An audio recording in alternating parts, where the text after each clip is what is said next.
आज का जो आपका टॉपिक है वो है बेसिक कंसेप्ट ऑफ सेट्स। तो ये जो आपका टॉपिक है ना, व्हाट इज़ ए सेट, और एक टॉपिक आपका पढ़ा है how is a set represented. ये दो जो टॉपिक है ना, अपने क्लास 6 के जो है पहले 3 लेक्चर अपलोड हो चुके हैं, ठीक है। तो आपने पहले 3 लेक्चर जाके देखना, फर्स्ट, सेकंड और थर्ड। पहले 3 लेक्चर आपने जाके देखने, वहाँ पे सेट और सेट रिप्रेजेंट कैसे किया जाता है वहाँ पे कंप्लीट जो है डिटेल से बता दिया गया। डिस्क्रिप्टिव फॉर्म कैसे लिखते हैं, सेट बिल्डर कैसे लिखते हैं और टेबुलर कैसे लिखते हैं, ये सब बता दिया गया वहाँ पे पहले 3 लेक्चर में। तो आपने पहले 3 लेक्चर 6 क्लास के देखने और वहाँ से आपको ये दोनों टॉपिक जो है समझ आ जाएंगे, ठीक है। तो आपके पास जो आज का टॉपिक है ना वो है what are the different types of set. हमने आज जो पढ़ना है ना वो टाइप्स पढ़नी है सेट्स की। फर्स्ट है आपके पास empty set. A set containing no element, it is denoted by 2 curly brackets है और 5, और नेक्स्ट क्या है 5। तो एक ऐसा सेट जिसमें कुछ भी नहीं होता, मीन्स खाली होता है बिल्कुल, नो एलिमेंट, तो वो क्या होता है एम्प्टी सेट होता है। जिसे किससे डिनोट किया जाता है 2 curly ब्रैकेट से और 5 के सिंबल से। एग्जांपल देखें, b is equal to integers between 0 and 1। Integers क्या है 0 और 1 के दरमियान। 0 और 1 के दरमियान कोई इंटीजर होता है, नहीं होता, कोई भी नहीं होता। 0 के बाद 1 आता है, 1 के बाद 2 आता है, 2 के बाद 3 आता है। तो ये क्या पॉजिटिव इंटीजर्स हैं। तो 0 और 1 के दरमियान तो कोई नंबर होता ही नहीं। 1 से पहले 0 होता है, 0 के बाद 1 आता है, दरमियान में तो कोई नंबर होता ही नहीं इंटीजर्स में, ठीक है। अगर दरमियान में कोई नंबर होगा तो वो तो इंटीजर्स होगा ही नहीं। तो आपके पास बी क्या होगा, एक खाली सेट होगा। देखें बी को कैसे लिख दिया उसने, 2 curly ब्रैकेट डाल के लिख दिया। आगे आपके पास नेक्स्ट टाइप है finite set. A set containing only a finite number of elements. तो ऐसा सेट जिसमें क्या हो, एक फाइनाइट नंबर्स ऑफ एलिमेंट्स हो, क्या कहलाता है फाइनाइट सेट कहलाता है। तो यहाँ पे फाइनाइट ऐसे कह सकते हैं कि यहाँ पे जो एलिमेंट्स की तादाद है ना वो लिमिटेड है, उसमें लिमिट होगी कोई ना कोई तादाद की, मीन्स 20 तक 40 तक। पहले 10 नेचुरल नंबर का सेट, जैसे कैसे 1 से लेकर 10 तक, देखिए गिन सकते हैं 10 नंबर, या कह देंगे 100 से नीचे जो है सब नेचुरल नंबर लिखे उसका सेट। तो ये आपके पास क्या है लिमिट में बात होगी। जब फाइनाइट सेट क्या होंगे, जब लिमिट में हमारे पास एलिमेंट होंगे तो क्या होगी हमें फाइनाइट। जैसे सी देखिए एक्स सच दैट, ये दो डॉट्स है ना, ये मैंने आपको कह दिया ना, जो लेक्चर आप 3 देखना वहाँ पे आपको समझ आ जाएगी कि ये डॉट क्या होते हैं। ये कॉलम्स हैं जिन्हें पढ़ते हैं such that, x such that x is a square number, x is less than 20। तो एक्स लेस देन 20 क्या नंबर होते हैं, 19, 18, 17 होते हैं।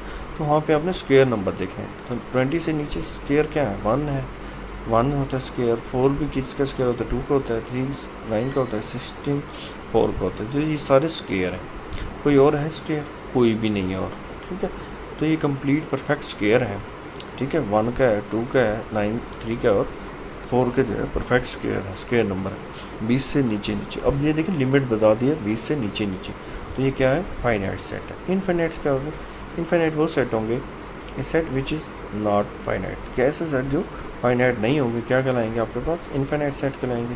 फॉर एग्जांपल देखें X such that is an integers X is greater than 10। क्या आपके पास इंटीजर है जो पॉजिटिव इंटीजर जो ग्रेटर देन 10 है। तो देखें कौन कौन से हैं, 11 है, 12 है, 13 है, 14 15 है, और 10 से बड़े क्या है लिखते जाए, 16 है, 17 है, 18 लिखते जाए, रुकेगा नहीं, सो ऑन। तो ये सेट आपके पास क्या होगा इनफाइनाइट होगा, जिसमें आपके पास कोई लिमिट नहीं होगी। आगे है disjoint set. Set which have no common elements. Disjoint set होंगे जिनमें कोई भी आपके पास एलिमेंट कॉमन नहीं होगा, दोनों एक दूसरे से सेट होंगे बिल्कुल मुख्तलिफ नज़र आएंगे।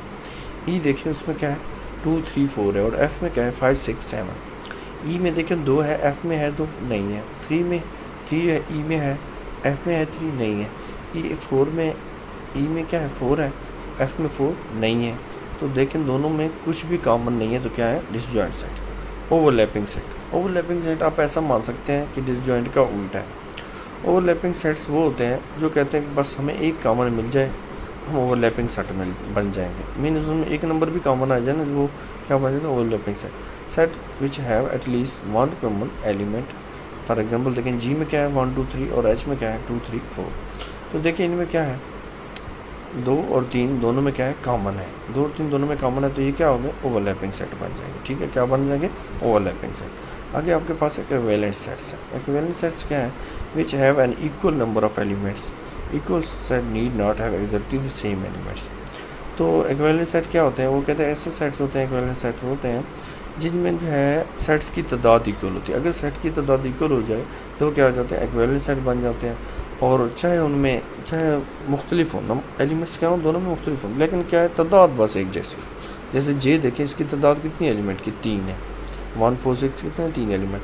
के में देखें ABC है और एलिमेंट क्या है? 3। दोनों के एलिमेंट क्या है? मुख्तलिफ है। एक में अल्फ़ाबेट है, एक में गिनती है, लेकिन तादाद क्या है? सेम। तो क्या है?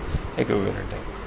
तो नेक्स्ट एग्जांपल देखें, कंसीडर करें आप A is equal to planets in the solar system. अब प्लैनेट सोलर सिस्टम में कितने होते हैं? 8 होते हैं। कितने होते हैं? 8। और एंड B आपके पास क्या है? Natural number less than 9। तो नेचुरल नंबर लेस देन क्या होते हैं? 9। 1 से लेके 8 तक क्या होते हैं? लेस देन 9 होते हैं। तो कितने नंबर हो गए? 8। अब ये देखें, ए में क्या है? Planets in the solar system 8। Planet कितने? 8। और यहाँ पे नेचुरल नंबर क्या है? 8। तो दोनों की तादाद क्या है? सेम। तो ये भी आपके पास ए और बी क्या हो गया? इक्विवेलेंट सेट है। लेकिन देखिए, इनके एलिमेंट एक जैसे नहीं है, बहुत मुख्तलिफ है। वो प्लैनेट है, वो नंबर है, लेकिन तादाद एक जैसी होने की वजह से क्या हो गया? इक्विवेलेंट सेट बन गया। अब नेक्स्ट है इक्वल सेट। ये भी इक्विवेलेंट सेट की तरह होता है, लेकिन इसमें एलिमेंट जो होते हैं ना, वो कहते हैं उनकी तादाद भी सेम हो और वो हों भी एक जैसे। तादाद तो सेम हो, लेकिन वो क्या हो? एक जैसे भी हों। जैसे set which contain the same elements, कि यहाँ पे क्या है? एलिमेंट सेम हो और इनकी तादाद भी एक जैसे हो। एल देखें, उसमें क्या है? 2 4 6। और एम देखें, M is equal to X such that is a positive multiple of 2 X is less than 7। अब 2 के मल्टीपल लेस देन 7 क्या है? 2 4 एंड 6। अब एम में भी क्या है? 2 4 6 और एल में भी क्या है? 2 4 6। और देखें, तादाद भी एक जैसी और एलिमेंट्स भी एक जैसे। तो एल और एम क्या हो गया आपके पास? इक्वल। कंसीडर आपके पास एक और एग्जांपल है, कंसीडर करें A is equal to even natural numbers. Even natural number का सेट ए, इसमें क्या होंगे? 2 4 6 8। अब ये क्या है? इनफाइनाइट है। इवन नेचुरल नंबर का मतलब क्या है? इनफाइनाइट, रुकने वाले नहीं है, ठीक है। और बी क्या है? Multiple of 2। अब मल्टीपल ऑफ 2 क्या है? 2 4 6 8 10 12 चलते जाएँ, 14 चलते जाएँ। अब ये भी इनफाइनाइट है। अब दोनों क्या है? इनफाइनाइट है। और दोनों क्या है? एक जैसे हैं, इक्वल है। ये दोनों सेट क्या है? इक्वल है। क्यों? इनकी तादाद भी एक जैसी है और ये हैं भी बिल्कुल एक जैसे। इवन नेचुरल नंबर्स का मतलब क्या है? 2 4 6 8। मल्टीपल ऑफ 2 का मतलब क्या है? 2 4 6 8। तो ये दोनों क्या है आपके पास? आपके पास क्या हुए? आपके पास ये हुए इक्वल सेट। क्या हुए जी आपके पास? Equal set. तो यहाँ तक आपका लेक्चर था, 7 पेज तक। नेक्स्ट लेक्चर में मिलेंगे इंशाल्लाह, तब तक अल्लाह हाफ़िज़।